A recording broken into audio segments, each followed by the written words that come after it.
राजनीति में अगर सत्ता तक पहुंचने के लिए समझौता करना पड़े तो समझौता भी रणनीति होती है, क्योंकि बिना सत्ता के बदलाव सिर्फ भाषण बनकर रह जाता है.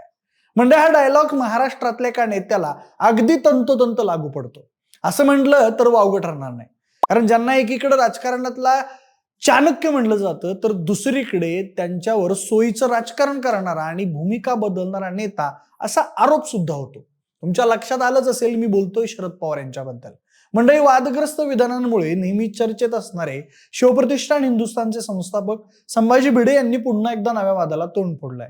संभाजी भिडे यांनी शरद पवार हे राष्ट्रद्रोही असल्याचं वक्तव्य केलं असून त्यामुळे राज्यातील राजकीय वातावरण चांगलंच तापलंय. या वक्तव्यावरून राजकीय वर्तुळात मोठ्या प्रतिक्रिया उमटत आहेत. याच पार्श्वभूमीवर आता अनेक प्रश्न उपस्थित केले जात आहेत. शरद पवार यांनी खरंच महाराष्ट्राची वाट लावली का? त्यांच्या विरोधात कोणकोणते घोटाळ्यांचे आरोप झाले आहेत आणि संभाजी भिडे नेमकं काय बोलले, का बोलले, या सगळ्या प्रश्नांची उत्तरं, आरोपांची पार्श्वभूमी आणि वास्तव काय हे समजून घेण्यासाठी हा व्हिडिओ शेवटपर्यंत नक्की पहा. नमस्कार, मी प्रथमेश आणि तुम्हाला तर माहितीये आपला विषयच भारी. मंडळी, सध्या संभाजी भिडे हे धारातीर्थ या यात्रेवर आहेत. ही यात्रा रायगड जिल्ह्यातल्या कर्जत परिसरातील लोहगड, भीमगड अशा गडकिल्ल्यांच्या मोहिमेसाठी सुरू आहे. या यात्रेदरम्यान संभाजी भिडे यांनी शरद पवार यांच्यावर अतिशय जहरी टीका केली.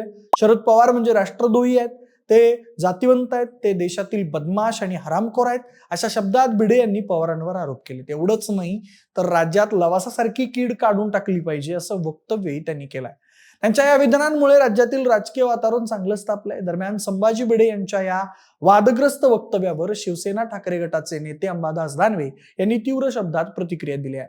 शरद पवार साहेबांना राष्ट्रद्रोही म्हणणं अत्यंत चुकीचं आहे. शरद पवार हे देशासाठी आणि महाराष्ट्रासाठी झिजलेलं नेतृत्व आहे. अशा पद्धतीनं देशद्रोहाचा आरोप करणं अजिबातच योग्य नाही असं दानवे म्हणाले. तर या प्रकरणावर राष्ट्रवादी काँग्रेस अजित पवार गटाचे आमदार अमोल मेटकरी यांनीही तीव्र आणि टीकात्मक प्रतिक्रिया दिली आहे.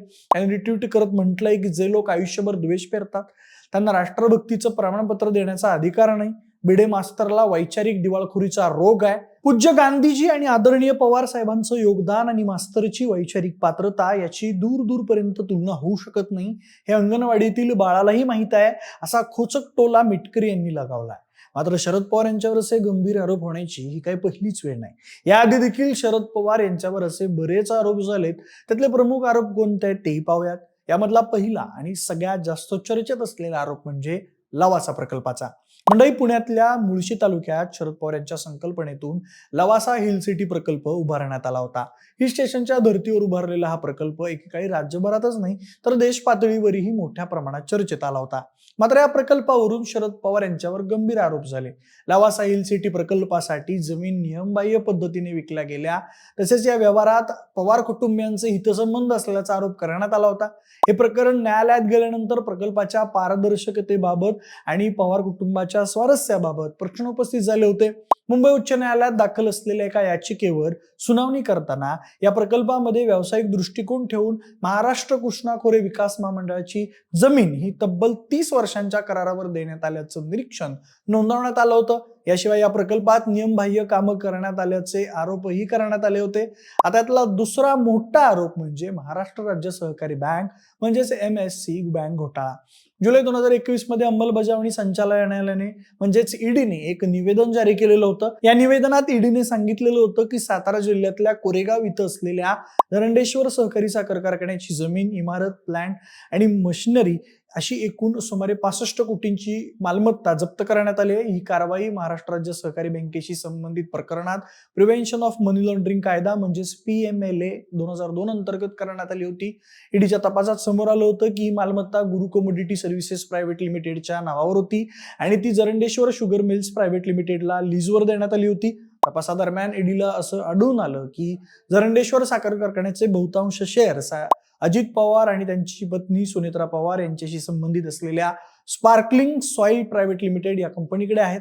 या प्रकरणात ईडीच्या चौकशीत शरद पवार यांचं नावही नोंदवण्यात आलं होतं आणि या संपूर्ण प्रकरणावरून शरद पवार यांच्यावर देखील आरोप झालेले होते. यासोबतच केंद्रीय कृषी मंत्री असताना शरद पवार यांनी साखर आणि इतर शेतमालाच्या आयात निर्यातीत गैरव्यवहार करून खासगी व्यापाऱ्यांना फायदा मिळवून दिल्याचा आरोप त्यांच्यावर करण्यात आला होता. राज्यातल्या अनेक सहकारी साखर कारखान्यांची बेकायदेशीर पद्धतीने विक्री करून कोट्यवधी रुपयांचा घोटाळा करण्यात आला, तसेच अनेक कारखान्यांचे बेकायदेशीर पद्धतीने खासगीकरणही करण्यात आले आणि या सर्व घोटाळ्यामागे शरद पवार व अजित पवार यांचा हात आहे असा आरोप करत ज्येष्ठ समाजसेवक अण्णा हजारे यांनी केला होता. तेव्हापासून शरद पवार आणि अजित पवार यांच्यावर या घोटाळ्यावरून नेहमीच आरोप होत असतात. मात्र मंडळी, शरद पवार गेली 5 दशकांहून अधिक काळ राजकारणात सक्रिय आहेत. या काळात महाराष्ट्राचं राजकारण अनेकदा त्यांच्या भोवती फिरत राहिलं. ते सत्तेत असोत वा नसोत, बहुमतात असोत वा अल्पमतात, शरद पवार हा घटक महाराष्ट्राच्या राजकारणात कायम निर्णायक मानला जातो. 1978 मधल्या एका मोठ्या राजकीय डावपेचानं शरद पवारांना महाराष्ट्राच्या राजकारणाच्या केंद्रस्थानी आणलं आणि ती जागा त्यांनी आजपर्यंत टिकवून ठेवली आहे. तोपर्यंत ते यशवंतराव चव्हाण यांचा हात धरून राजकारणात आले होते, मंत्रीही झाले होते आणि एक प्रस्थापित नेता म्हणून ओळखले जात होते. मात्र 1978च्या घटनेनं त्यांना केवळ मुख्यमंत्रीच बनवलं नाही, तर महाराष्ट्राचं राजकारणही कायमचं बदलून टाकलं. 1977 मध्ये आणीबाणीनंतर काँग्रेसमध्ये मोठी फूट पडली. काँग्रेसचे इंदिरा गांधी काँग्रेस आणि रेड्डी काँग्रेस असे 2 गट झाले. यशवंतराव चव्हाणांसह महाराष्ट्रातील अनेक नेते रेड्डी काँग्रेसमध्ये गेले. त्यात वसंतदादा पाटील आणि शरद पवार यांचाही समावेश होता. 1978 मध्ये महाराष्ट्रात विधानसभा निवडणुका झाल्या आणि दोन्ही काँग्रेस वेगवेगळ्या लढल्या. जनता पक्ष सर्वात मोठा पक्ष ठरला, मात्र त्यांना बहुमत मिळालं नाही. त्यानंतर दोन्ही काँग्रेस एकत्र आल्या आणि आघाडीचं सरकार स्थापन झालं. वसंतदादा पाटील मुख्यमंत्री झाले, तर नाशिकराव तिरपुडे उपमुख्यमंत्री बनले. मात्र या सरकारमध्ये सुरुवातीपासूनच अस्वस्थता होती. अंतर्गत वाद वाढू लागले. अखेर शरद पवार सुमारे 40 समर्थक आमदारांसह सरकारमधून बाहेर पडले आणि अवघ्या 4.5 महिन्यात हे आघाडीचं सरकार कोसळलं. शरद पवारांच्या या पहिल्याच बंडाचं त्या काळात अनेक पद्धतीनं विश्लेषण करण्यात आलं. वसंतदादांच्या पाठीत खंजीर खुपसल्याची टीकाही झाली.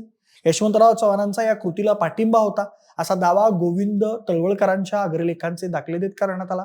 सरकारमधून बाहेर पडल्यानंतर शरद पवारांनी समाजवादी काँग्रेसच्या माध्यमातून इतर पक्षांशी चर्चा सुरू केली. अखेर जुलै 1978 मध्ये पुरोगामी लोकशाही दल म्हणजेच पुलोत सरकार स्थापन झालं आणि अवघ्या 38व्या वर्षी शरद पवार महाराष्ट्राचे सर्वात तरुण मुख्यमंत्री बनले. हे सरकार 1.5 वर्षांहून अधिक काळ सत्तेत राहिलं. दरम्यानच्या काळात देश पातळीवरही राजकीय समीकरण बदलत गेली. जनता पक्षात फूट पडली. अखेर इंदिरा गांधी यांच्या शिफारशीनंतर महाराष्ट्रात राष्ट्रपती राजवट लागू करण्यात आले आणि शरद पवारांचं पहिलं सरकार बरखास्त झालं. मात्र या सगळ्या घडामोडींनंतर शरद पवार नेहमी सत्तेसाठी तडजोड करताना दिसले. त्यामुळे शरद पवार यांना सत्तेपेक्षा दुसरं काही महत्वाचं नाही असे देखील बोललं जाऊ लागलं आणि त्यांच्यावर असे आरोप देखील नेहमी होत असतात. मात्र मंडळी, शरद पवार यांनी केलेल्या कामामुळे त्यांना मानणारा एक मोठा वर्ग सुद्धा एका बाजूला आहे.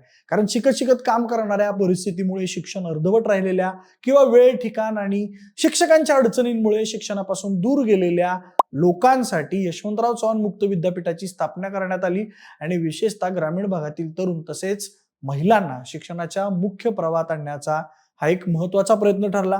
पवारांच्या घर तिथे संकरित गाय आणि गाव तिथे सहकारी दूध सोसायटी या संकल्पनांमुळे बारामतीपासून संपूर्ण राज्यात दुग्ध व्यवसायाला चालना मिळाली.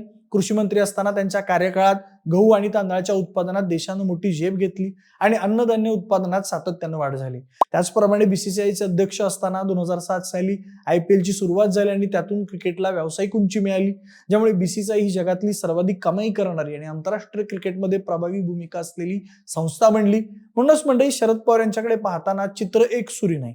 एकीकडे त्यांच्यावर गंभीर आरोप झाले, टीका झाली, वाद झाले आणि आजही ते आरोप राजकीय चर्चेचा विषय ठरतात. तर दुसरीकडे त्यांच्या कार्यकाळात उभ्या राहिलेल्या संस्था, घेतलेले धोरणात्मक निर्णय आणि महाराष्ट्राच्या राजकारणावर त्यांनी टाकलेली छाप ही नाकारता येत नाही. शरद पवार हे केवळ व्यक्ती नाहीत, तर ते एक राजकीय प्रवाह आहेत, ज्यात यश, वाद, तडजोडी आणि प्रभाव सगळं एकत्र दिसतं. त्यांनी महाराष्ट्राचं भलं केलं की नुकसान केलं हा प्रश्न प्रत्येकानं आपल्या दृष्टिकोनातून ठरवायचा आहे. कारण राजकारणात सत्य एकच नसतं, ते पाहणाऱ्याच्या नजरेवर अवलंबून असतं आणि म्हणूनच शरद पवार हे नाव समर्थकांसाठी प्रेरणा तर विरोधकांसाठी वादाचं कारण ठरतं.